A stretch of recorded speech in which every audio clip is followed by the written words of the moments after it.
Les saluda Fabián Salazar, presidente de FENACEFE. Es un gusto saludarles dentro de la diplomatura de altos estudios que realiza la Asociación Nacional. Pues me toca presentar a un dogmático ecuatoriano, un amigo, y que ha sido un tratadista reconocido en el exterior. Él es el doctor Fausto Vázquez.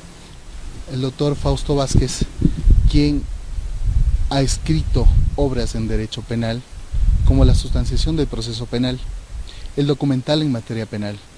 Además, es profesor de pregrado y posgrado en la Universidad Central del Ecuador, en la Universidad de las Américas, así como también en la Universidad Indoamérica. Tiene estudios en maestría en Derecho Penal en la Universidad Central del Ecuador, un diplomado en Derecho Constitucional en la Universidad Central del Ecuador. Tiene un máster en Derecho Procesal Penal en la Universidad Externado de Colombia. Así también tiene un máster en Derecho Penal Puro en la Universidad de Barcelona, España. Entre sus cargos principales que ha desempeñado ha sido ministro juez de la Corte Provincial de Pichincha, presidente de la tercera sala de la Corte Provincial de Pichincha. También asistido a los asesoramientos en las sabatinas con el señor presidente de la República. Por la evolución de nuestro derecho penal y por los cambios que se avisoran en nuestro país, es importante y necesario entender el dogma con una nueva visión, ya no solo finalista, sino postfinalista, por lo que dejo con ustedes al maestro Fausto Vázquez.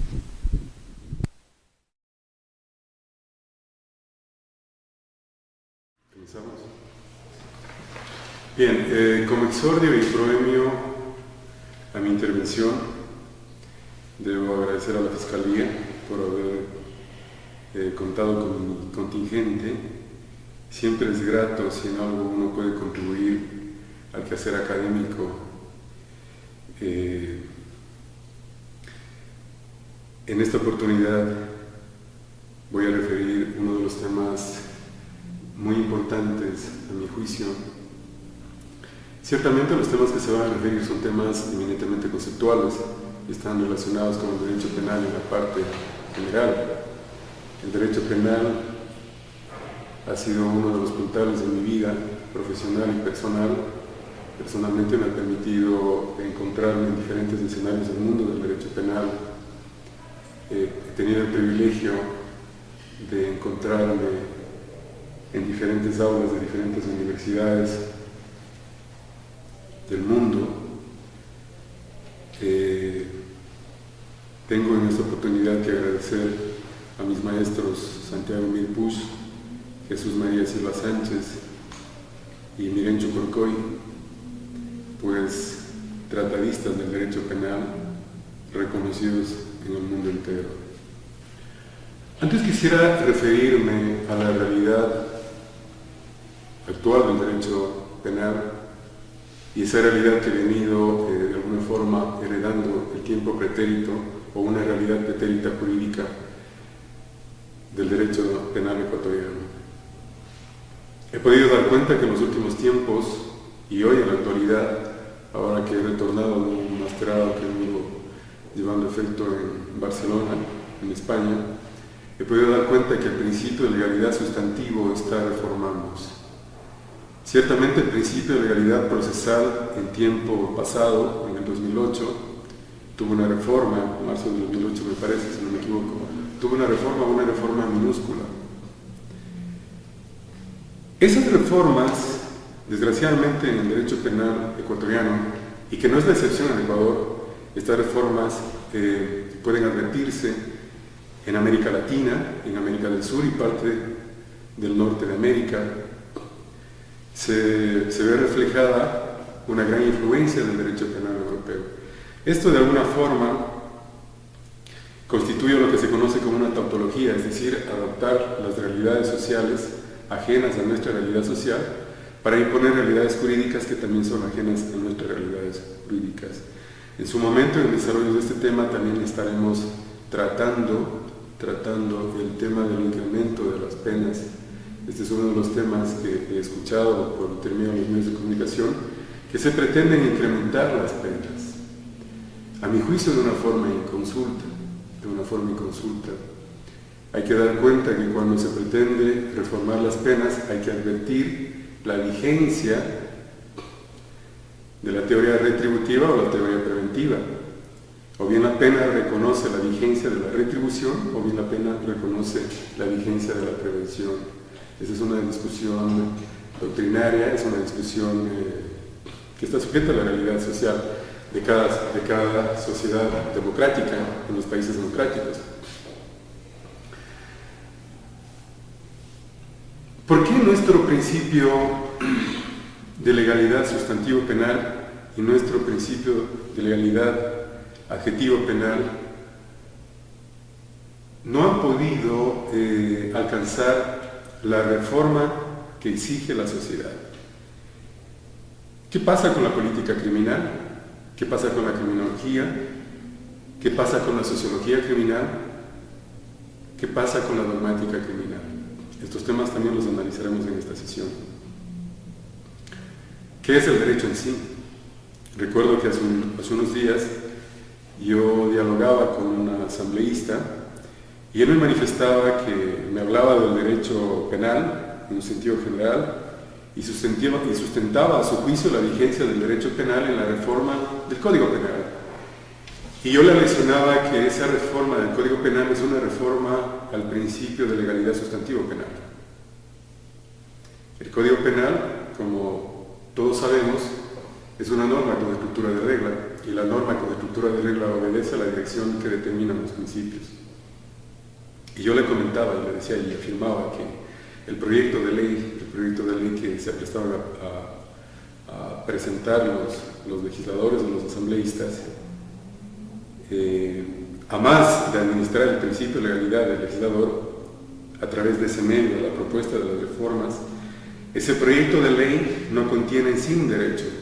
Ese proyecto de ley contiene y refleja algo jurídico, pero no contiene en sí un derecho. ¿Por qué? Porque los derechos se reconocen en la realidad social. Es decir, ni siquiera con un proyecto de ley deja de ser proyecto de ley y pasa a reconocerse como ley y se publica en el Registro Oficial, ni siquiera en ese momento podríamos aún reconocer la vigencia de un derecho. Teóricamente es posible que sí, pero no en la práctica, es decir, no en esa realidad sociológica efectiva de una norma. ¿Por qué? Precisamente la realidad social de cada una de las sociedades, lo que hablábamos hace rato de las tautologías, adaptar una realidad jurídica de una sociedad que no nos compete para la nuestra, es lo que nos trae serios problemas a la hora de administrar justicia. A la hora de administrar justicia podemos observar el sinnúmero o atestiguar el sinnúmero de fallos anfibológicos, los fallos anfibológicos. ¿Por qué quiero referirme en este exordio y en esta introducción al tema, a la realidad de cada sociedad? Si nosotros volcamos nuestra mirada hacia el derecho constitucional ecuatoriano, vamos a ver que realmente nuestra constitución es una constitución muy adelantada, muy desarrollada. Es una de las mejores constituciones del mundo, sin duda. Pero la pregunta es, ¿en qué medida esa constitución refleja la realidad social de nuestra sociedad? Es posible que en una gran medida refleje la realidad social, pero vuelvo y repito, la Constitución es una norma con estructura de principio. Para que esa norma con estructura de principio se aplique a la realidad, busca medios. La Constitución busca medios, el principio busca medios. Uno de los medios es la regla, crear las normas para llegar a aplicar, disponer el norte constitucional que contiene o que debe contener una regla. Precisamente esa realidad social de cada sociedad es lo que ha dado lugar a la nueva cultura constitucional. Esa nueva cultura constitucional es la que se denomina como el neoconstitucionalismo. ¿Qué es el neoconstitucionalismo? Es la afectación al sistema de fuentes del derecho. Por esto se dice que nuestra Constitución, un Estado constitucional de derechos y justicia, la fuente del derecho es la Constitución. La fuente del derecho es la Constitución, ya no la ley. Claro, muchos comentan, muchos afirman que Montesquieu ha muerto, que el juez ya no es la boca de la ley. Y es posible que con mucha razón, es posible que esas palabras tengan mucha razón, Desde luego, la fuente del derecho es la Constitución. Claro, la Constitución se ha reformado de acuerdo a una realidad. Entonces, ocurre algo paradójico en nuestra sociedad, concretamente en el Ecuador. Se ha reformado la Constitución, pero el derecho penal en sí no ha sido reformado. Ese principio de legalidad sustantivo, o ese principio de legalidad adjetivo, no ha sido reformado en sí, no ha alcanzado las reformas, y ahí tenemos los resultados de nuestra administración de justicia.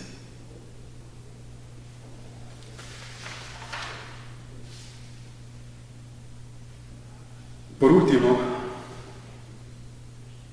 nuestra Constitución, para sostener la vigencia del fundamento de derecho a la Constitución, la fuente del derecho a la Constitución, al igual que muchas constituciones, debe estar empoderado de principios básicos, como por ejemplo el principio de legalidad genérico, estricto, teleológico, principio de jerarquía de la norma y el principio de eficacia directa. Gracias a este principio tenemos los sinnúmeros de controles: control de legalidad, control de constitucionalidad, el control abstracto, el control material, etcétera, etcétera, teniendo como máximo intérprete en esta ingeniería constitucional a la Corte Constitucional. Bien, voy a adentrarme al tema que vamos a tratar en esta sesión. El tema que se va a tratar en esta sesión, como lo dije en un comienzo, estamos dentro del derecho penal en su parte general. En esta oportunidad vamos a tratar el derecho penal como medio de control social. El derecho penal como medio de control social. Efectivamente, el derecho penal es un medio o una forma de control social. Esto no significa que el derecho penal sea el único medio de control social. En la sociedad existen varios medios de control social, como por ejemplo la familia, la escuela, los grupos sociales y la misma profesión son medios de control social. Y claro, surge la pregunta: ¿qué hace aquí el derecho penal? ¿O qué diferencia tiene el derecho penal entre estos medios de control social y el medio de control social que se reconoce como tal al derecho penal? Hay una diferencia, desde luego que hay una diferencia. La diferencia está en que el derecho penal pasa a constituirse como un medio de control jurídico altamente formalizado. Esta es la diferencia. El derecho penal es un medio o forma de control social jurídico altamente formalizado. ¿Qué hace el derecho penal? El derecho penal lo que hace es, en la sociedad, identificar las conductas reprochables, conductas indeseables en la sociedad. Y una vez que ubica e identifica estas conductas, lo que hace es evitarlas, tiende a evitarlas. Y precisamente para ello es que recurre a la amenaza de la pena. Antes de continuar con el desarrollo de este tema, que olvidaba algo muy importante, referir la bibliografía de los temas que estoy tratando ahora. Pueden ustedes revisarlo en el derecho penal, en la parte general de Santiago Milpus. Las primeras 70 páginas de este libro son las que contienen estos temas que estamos tratando ahora. También podrían ustedes hacer el seguimiento de este tema en el libro de la parte general del derecho penal de Claude Roxin. También ciertas particularidades constitucionales que nos vamos a ir refiriendo en el curso de Derecho Penal Constitucional. Es una revista puesta al día por Manuel Carrasco Durán, de Javier Pérez Rollo. Estos son los libros.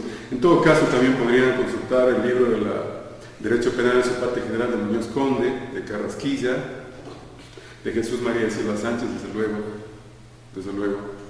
Estas son las principales bibliografías en las cuales pueden hacer el seguimiento de los temas que estamos tratando ahora.